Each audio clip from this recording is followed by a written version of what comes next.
Bonjour et bienvenue, je suis Arnaud, le créateur de wa.net et dans cette vidéo, je vais vous faire la démonstration de la personnalisation de ce modèle de carte de vœux d'entreprise qui s'appelle Nuage de mots-clés en 3 ou 4 minutes. Alors, comme pour tous les modèles personnalisables présents au catalogue, je vous propose une mise en page prédéfinie avec des éléments fictifs déjà intégrés dans la carte et qu'il suffit donc d'éditer ou de remplacer. On va tout de suite commencer par le logo, je vais cliquer sur l'image fictive qui le symbolise, puis sur l'icône poubelle pour la supprimer, et puis je vais remonter dans la barre d'action d'ajout d'éléments, cliquer sur le bouton Ajout logo pour parcourir mon disque dur, je vais sélectionner ce logo. Il s'intègre automatiquement au centre de l'e-card, je le récupère et je le positionne sur le sticker qui favorise son intégration.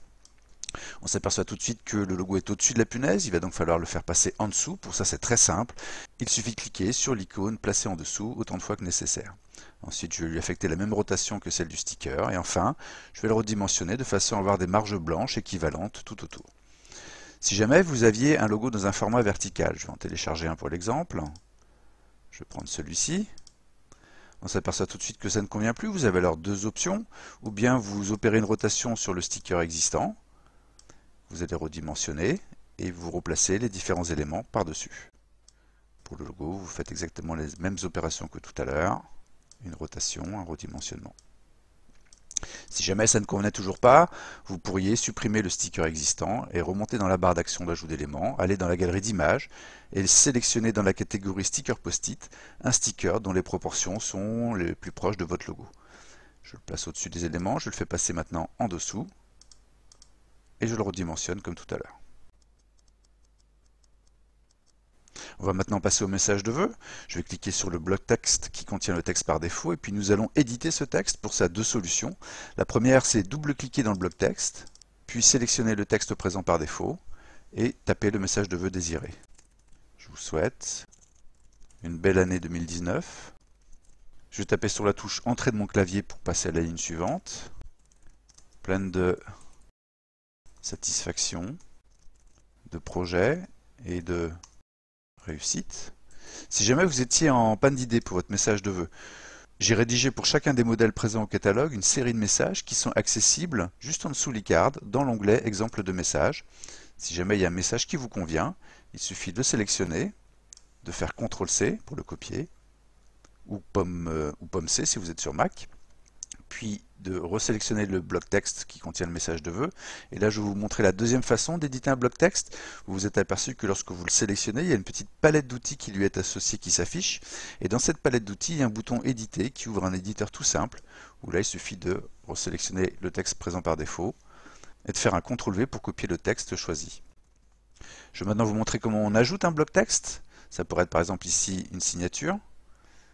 Au préalable, je m'aperçois que j'ai laissé par défaut le nom entreprise, je vais l'éditer tout de suite pour mettre la raison sociale comme ceci.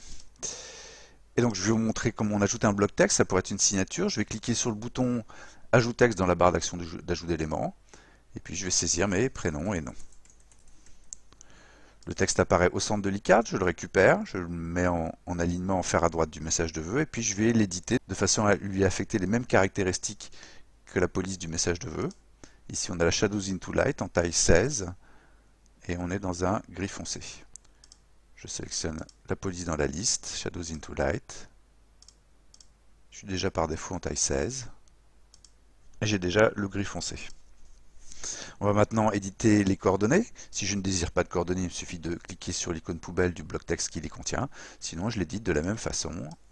Je vais retaper ma raison sociale, une adresse postale et un téléphone.